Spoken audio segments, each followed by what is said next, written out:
Yeah, I'm looking for guests to come up here because I know that standardly the way that you run your lives is that you're typically on offense and nobody really gives you pushback. So what we're going to do on this live is we're going to test how well you can actually defend your position. So do you have a justification for abortion, Parker? Yeah, I think that abortion is completely fine when the fetus is not sentient or the embryo is non-sentient. Okay, and what is meant by sentience here? First person subjective experience. Okay, so do you take it that sentience is a necessary condition for moral status? Yeah, so I think that they have to have past or present and future subjective experience to be granted value under my view. I wasn't asking if you took like conjunctive qualifiers. Have means necessary. Okay, so you do take it that, this sort of past. Yeah, it's necessary to have past or present and future subjective experience. Asking the questions before you answer them? I was answering the question you already said. In the middle of me asking you? Well, I was just clarifying. Are you a little kid? I mean, you can clarify when I'm done asking you, right? But wow, you're a little child. Is the argument that it is necessary for moral consideration to be sentient and have to satisfy these past, present, and future conditions? Yeah, when I say like they have to have this condition, that means it's necessary. Okay, so what's the argument that the past, present, and future conjunctive qualifiers are necessary for moral consideration? Well, when you say necessary for moral consideration, that just means under my intuitive view.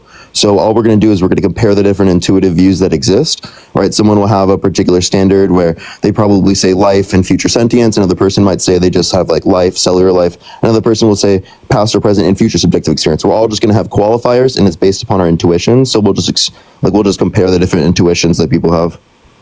Okay, so do you understand the question that I asked you? Yeah, dude, I did. Okay, it's like asking the question. Why do you? Hold on, buddy. Calm down. When I ask calm down, I was answering the question, but go for it. Yeah. Well, I was still talking, right? When I ask you for an middle of me speaking, when I ask you for an argument that establishes the conclusion that these past, present, and future conditions are necessary for moral status, you just responded back and telling any of these positions are intuitive positions. Interrupting, Parker. Don't do that. You're not. I don't care. Live, right? Now, when I ask you to establish a conclusion that these past, present, and future conditions have to be satisfied such that something is worthy of moral consideration, I'm looking for an argument that properly favors the conclusion that sentience is a necessary condition for moral status. So if you just give me a response back and say, look, people have all different types of intuitions that lead to the conclusion that past, present, or future, past and future are necessary, that doesn't actually establish an argument for the fact that being sentient is necessary for moral consideration. So again, when I ask you for an argument, I'm looking for a set of premises that favor the conclusion that sentience is a necessary condition for moral status. Yeah, in the sort of way you're looking for it, there isn't an argument for either a pro-life or a pro-choice view. All right, under your perspective, your view wouldn't have an argument within that respect. We're going to compare these positions intuitively speaking. You don't know how the abortion conversation works, it seems. First of all, do you know what an intuition is? Yeah, so that's a completely irrelevant question, though. Well, it is. I mean, I can answer the question, but do you want to give me an argument? Wait, hold up. I just want to ask a question. Can you give me an argument? Why is he running from the question? What is an intuition? Okay, I'll answer the question. An intuition is going to be a particular desire, right, or a precondition that I'm going to have, right, conception I'm going to have of whether or not something is right or wrong in a particular scenario. Sorry, intuitions are desires? Is that what you said? Yes. Okay, so you take a desire satisfaction theory of harm. So when I have like a desire, right, let's say like I value past or present and future subjective experience, it's going to be like what I'm saying is my intuition in that context. So just to clarify, can I ask you a question? So hold on, I don't know why. Can I ask a question or no? I'm still investigating your view, right? So well, if I'm not able to ask questions, then I'm not going to engage in a conversation with you. You can ask me questions, but we're still investigating your view. Okay, can I ask a question?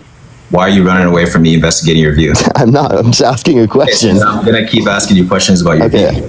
Either I'm gonna ask a question or I'm just gonna leave because I don't have time for this. You can decide to run away if you want, but you're already. It's not running away if you're not gonna let me engage in a conversation. How am I not letting you? I'm literally asking you questions about your view. What the fuck are you talking about? Yeah, can I ask a question? Yeah, you can ask me questions after I'm done asking you questions about your view. Do you understand that? No. So I'm going to ask a question. If you don't answer the question, right, I'm going to take it as if you're not willing to engage in a... Be quiet. I'll mute myself. I know how the lives work. Stop talking over me. You said that intuition. Bro, I'm going to engage in a conversation with you. This is an interrogation. You said that intuition. I can unmute whenever I want. You know it's. I have to mute you now because you're not going to kick me off the... Okay. Now, not gonna- you said that intuitions are understood in terms of desires. Hello. Is that what you said. Now, if we muting take me, okay. intuition, why does he keep interrupting? Like, you it's keep not muting me- self-control. I'll literally leave.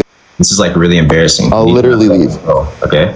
So, anyways, if Do you want me to leave? Intuitions, I don't care if you leave. Do you want me to leave? Do that if you want. I really don't care. But Okay, you have don't two. investigate your claims. Stop. Keep muting me, I'll leave. Is that good? Stop talking. Yeah, no, if you keep muting me, I'll leave. Yeah, then stop talking and you won't get muted. Well, if you let me engage in a conversation with you, then I won't do this. Do you You're not letting me engage in a understand conversation. how to have a conversation? Like, if you're having conversations about your view and you present a view, somebody has to ask you questions about that view. Yeah, I understand, and I let you ask questions. Now, can I ask a question, or is this not a conversation? No, I asked you 2 questions and you're already desperate to pivot away because you don't like being interrogated. Okay, keep asking questions, right? Can I ask, after you ask 2 more questions, can I ask a question? Investigating your view because this is what you like to do. Can I ask a question after you let me ask 2 questions?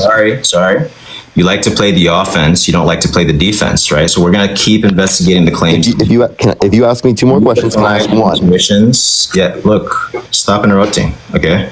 You defined intuitions in terms of desires, which, by the way, is very idiosyncratic. I don't think any philosopher actually defines intuitions that way, but let's just grant you that definition for intuitions, right? So you just mean that intuitions are identical to desires. So when you say some action is right or wrong, you just mean it's good or bad to the extent that it fully satisfies your desires or it significantly frustrates your desires, correct? Yeah, like when I'm saying I have an intuition, right? Like I'm saying, like, for example, I think that someone should do the right thing, right? It's just a prescription that I think that this is the case. So I will have an intuition, right, that someone should engage in a particular behavior. Intuition just meaning I have a desire that they engage in this behavior. Is that clear? Okay, that didn't answer the question that I asked you. So I'll ask you the question again, okay? Okay. When you say something is good, if you're defining intuitions in terms of desires, are you saying that something is good to the extent to which it either fully satisfies your desires or significantly frustrates your desires? Is that the sort of view that you're taking? So it depends on what you mean by frustrated or satisfied. I'm Right, using it standardly in the way that they use it in desire satisfaction theory. Yeah, no, I'm not using any particular type of reference here. When I say intuition, right, again, what I'm just using in typical colloquial conversations is I'm just saying, right, again, I desire, right, this particular action or this particular set of qualities. That's all that's relevant to this abortion conversation. Okay, so when We you don't need say to have that- any broader when you say that conversation. abortion is morally permissible, you're just saying that you have a desire that women should be able to get abortions? Yeah. So I have the desire that women should be able to get abortions prior to conception, or not prior to conception, prior to sentience, right? Because I think that they don't meet my qualifiers for value. Oh, well, I mean, that's just trivial, right? Nothing about that actually presents motivating reasons for people to accept your view. If all you mean to say is that I have a I've already responded desire, to this. hold on. If all you mean to say is that I have a desire that women should be able to get abortions, nothing about that tells us anything about the abortion or the pro-choice position actually being morally justifiable, nor does it actually tell us anything about, why we should accept your view. So in order for you to present a convincing argument for your view, you have to actually demonstrate through some kind of reasoning why we should accept the fact that a fetus isn't morally valuable prior to being sentient. Can you give me an example of what that reasoning would be? Yeah, so I'll give you an example, right? If you take, say, like a counterfactual deprivationist theory of harm, for example, you might say that something is harmful to the extent to which in the next nearest possible world, they would have had X, if not Y have occurred, right? And you might present cases to appeal to people's intuitions that, might align with their intuition and say, look, well, this is what I mean by harm. And you can present like sort of case examples and see if they agree or disagree with that. And they might be Can I respond to that? They might be convinced based on the examples that you give on that counterfactual analysis of harm. Yeah, so that's exactly like what I brought up earlier, but like you for some reason said that wasn't reasoning because I gave like the example specifically. We're just going to give different types of intuitions that we're going to have, right? We're going to compare the different types of intuitions to see what we see to be more intuitive, right? So like, for example, right, if I say past or present and future subjective experience, right, it's going to meet with my particular intuitions that I think people should be able to get access to abortion prior to sentience. And it's also going to meet like in terms of this particular scenario, because if someone were to give up, say, for example, like life and future sentience, right, that's going to go against our intuitions because it's going to indicate that things like sperm could possibly have value prior to conception because the sperm that created you had potential to be you in the future, potential to be sentient, and it was living, right? So you're going to meet that particular qualifier, or like the situation with IUDs, right? Women who have IUDs, right, that prevent implantation, that prevents a zygote from implanting into the uterine wall, therefore would be murder, under their particular view. So we're just going to compare different types of worldviews and intuitions that are, or say, oh, which one is more intuitive for us? That's essentially what these conversations So a lot of these like contraception reductios are actually not really taken serious. Thank you for whoever sent that, by the way. That's crazy. But a lot of these contraception reductios aren't actually really taken seriously anymore. Like there's been a lot of responses to that. The first obvious response is that the sort of potential that you're talking about in the case of the sperm and egg is not an active type of potential, right? That's only a passive type potential. And, you know, if you understand the distinction between active and passive potential. Wrong, I addressed that specifically. Sorry, don't interrupt, right? Well, you were so wrong. that's the first obvious distinction there. The second obvious distinction is that when people talk about potentiality, maybe you might be, well, first of all, what do you think potential means? Just very quick before I continue with my point. Can I address the point you said, active potential? So in terms of active, I will address that, but I just want to be able to address that. I wasn't done with my point. I was just asking. Yeah. If you're not going to let me respond, I'm just going to leave. Okay, so let me respond to the point. Like 3 times now. Let me respond to the point. Let me respond to the point. You take. Can I respond to the point, please? What do you take potential to be? Just very. Yeah, I will explain what potential is if you let me explain my position. Okay. So again, as it relates, can I please explain the position in terms of active versus passive potential that would be relevant to what you just said before you just move on to the next point, so you don't have to address that? Yeah, sure. Thank you. I appreciate it. So the reason why this is active potential is because it is the case that there is your sperm, right, is en route specifically, or not your sperm, your parent's sperm is en route specifically to produce you. Because I said the sperm that created you. So when they were engaging the action, the sperm is already left. It's already en route to specifically cause conception because it's going to cause you. So we know that the sperm prior to conception, at least at say maybe a second prior to conception, right, there was active potential for it to be sentient in the future because it is the case that it was on track to conception. What do you think? So Parker, you're just confused on what active and passive potential mean. What do you think the distinction between those two things are? Yeah, so when I'm talking about passive potential, you're saying this could possibly be the case if it met other conditions that it wasn't already en route to sort of like achieving, whereas active potential would be the case that it's en route to actively achieving this, right? So it is going to be considered active potential because it's en route to actually achieving this particular condition. Okay, that's not even close. Okay, so this is why I asked you. What do you mean it's not close? Definitions are subjective. I'm about to explain why. So you got your chance to speak. Now I'm going to explain to you why you were wrong. Okay, this is why I asked you previously what you took potential to mean, which you didn't answer in the first place. So I'm going to ask you this clarifying question before I educate you. What is the definition of potential in your view? Yeah, so potential is just specifically saying that there's a possible scenario in the future in which these particular conditions can be met. Okay, I got it. That's where you're already wrong. Okay, so wrong in a definition. That's a last point. Sorry, you got your chance to speak. How can I be wrong in a definition? Why is he? You got your chance to speak. Our definition subjective. Stop interrupting. Our definition subjective. You got your chance to speak. So our definition subjective. Yes or no? You got your chance to speak, so now I'm going to respond. Okay. The definition subjective. You're wrong because typically when people, the sort of semantics that people use in abortion literature, whenever they're talking about potential, they're not talking about potential with respect to modal categories like possibilities, contingency, stuff like that. That's not the sense in which. Well, you're just telling me how other people are using the term, not how I am. Holy shit! Stop talking. No, you're just telling me how other people. It's like holy fuck! Stop interrupting. If you're just telling me how other people are using the term, not me. Let's keep muting him if he keeps interrupting. Okay. Yeah. So I just want you to address that. Like you're talking about other people's definitions, not mine. Mute him because he consistently. I can just keep unmuting myself, and they have a delay.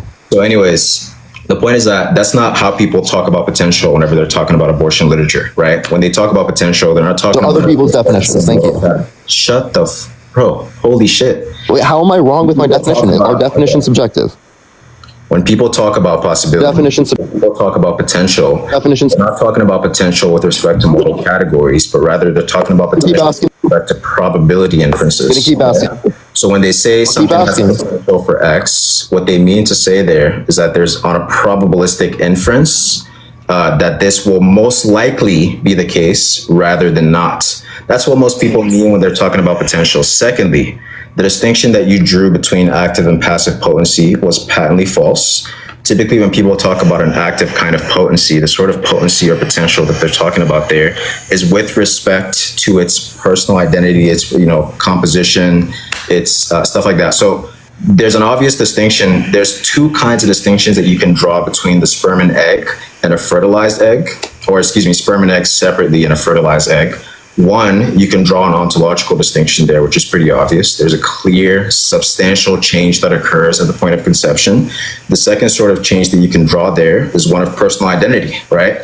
So if you're making the claim that, the sperm is what is responsible for you, what you're implicitly accepting there is that you have some personal identity relation to sperm, that you're identical to sperm in some regard, whether you're identical in some numerical sense, whether you're identical in some formal identity sense, you're implicitly accepting some kind of identity theory there when you say the phrase, you were once a sperm. But obviously that's false. When people talk about abortion, they're not saying that you are identical to a sperm. A sperm in its fullest capacity will never develop to become a sentient being, right? But a fertilized egg would, because it's the type of thing that has that potency, whereas a sperm doesn't. So that's why those arguments fail. But regardless, Can I respond? Yeah, go ahead and respond. Yeah, so identical twins that have the exact same DNA, in some scenarios they have the exact same DNA. Are they the same person? No, so that depends on your theory of personhood. So if, like, And also, can you tell me if definitions are subjective? sorry? Are definitions subjective? Yeah, obviously, yeah. Okay, so by the way, you can't tell me I'm wrong with a definition if I'm using a definition based upon the way that I'm using the term. If you think definitions are subjective, you're just saying you define it differently than the way that I do. And then secondly, if you're using that specific personal theory of identity in terms of saying specifically the only reason why it doesn't meet the criteria is because of the particular set of DNA or that would exist for that entity, well, then you can't make a distinction between identical twins. Wait, that's not what I said, first of all. Secondly, I'll respond to the claim that you made, okay? So, first of all, nobody said anything about DNA. I don't know where the fuck you got that from. I was talking about theories of personal identity and ontological distinctions there, so I don't know if you actually tried the conversation. No, at conception, what happens that identifies that it's a different entity? Sorry, don't interrupt. At conception, what identifies? Go back to the muting game because you can't Yeah, if you let people actually get back, and respond to his points, right? So now we're going to you go mute me. to the muting game. We're You going need to to- treat you like a child, and you're going to like a child because you can't actually let people respond. No, you're So now, the point responding. was specifically about personal identity claims, the obvious distinction between the personal identity of, say, a zygote or something like that versus the identity of, say, a sperm. That was the distinction that I was making there. So I don't know where you got this DNA idea from. Secondly, How do you distinct the difference? The claim. Oh my God, bro. Okay, yeah, stop interrupting. Now, secondly, Yeah, I'm gonna ask you one more time. there's an obvious distinction, or there's two You're gonna things that you can draw between like a zygote and a fertilized egg. So like a zygote in its fullest capacity does not and will never have the potency to grow up to have sentient experiences, goals, dreams, values, and stuff like this, whereas a fertilized egg does. And then also to respond to your claim that you made about definitions being subjective, which you tried to get a gotcha moment there that was like really embarrassing. Not only are definitions subjective, but definitions also are, they have like utility. So we don't just use definitions and create terms and meanings just because we want to, because we feel that way. We use things that have the most utility, right? So it doesn't promote utility to talk about possibility in terms of modal categories when it comes to the abortion conversation. In fact, that's not how most people use the term when they're talking about abortion literature, right? Whenever people are talking about potential, they're talking about it with respect to a probabilistic inference. Now you're going to respond. Do you know what a probabilistic inference is, Parker? Am I able to respond to the things that you prior said before I get asked four things? So I want to address this. So in terms of you saying I brought up a gotcha in terms of the subjective definitions. Well, that's just how we use it. You're saying we utilize it based on utility. Well, that's your own subjective inference that you specifically want to engage in it utilizing specifically utility, right? Again, when I'm explaining this, it's going to provide utility to me, right? Because I'm describing what I think when I'm relating to the abortion conversation. The same way that typically people within society, they might not define sentience in the same way that I define it, but it would be relevant towards my view to define it in the way that I see, right? Particularly subjective experience. You can say other people colloquially might use the term differently. That doesn't change whether or not I can or cannot use this term in this particular way. And then as it relates to the abortion conversation in terms of the personal identity, I understand there's a different personal identity that exists, but the way that you're going to distinct that is not predicated off of life. It's predicated off of, right, either the fact that you're referencing the difference between diploid and haploid, you're referencing DNA, right, or you're referencing some type of distinction that exists at conception, right, that would be able to identify that it's a distinct being, right, under your worldview, for your whether or not you grant it moral value. Yeah, so I don't know if you're actually like tracking the conversation, but it was pretty obvious that the distinction that can be made there, like say from a sperm's potential versus like a fertilized potential, can either be addressed with reference to its personal identity, which by the way, there's different theories of personal identity. There's the sort of theories of personal identity that consist in the psychological profile of an entity. There's a certain type of theories of identity that consist. I'm asking what yours is, dude. Fuck. Now we're gonna have to go back on mute, right? We're gonna have to treat you like a child again, right? Now there's certain theories Literally that mute me consist in the sort of one more time. I'll unity of the organism. Yeah, keep crying. I like that. Keep crying. Come back. Come off mute and cry again, right? Oh, he's gone. Bye.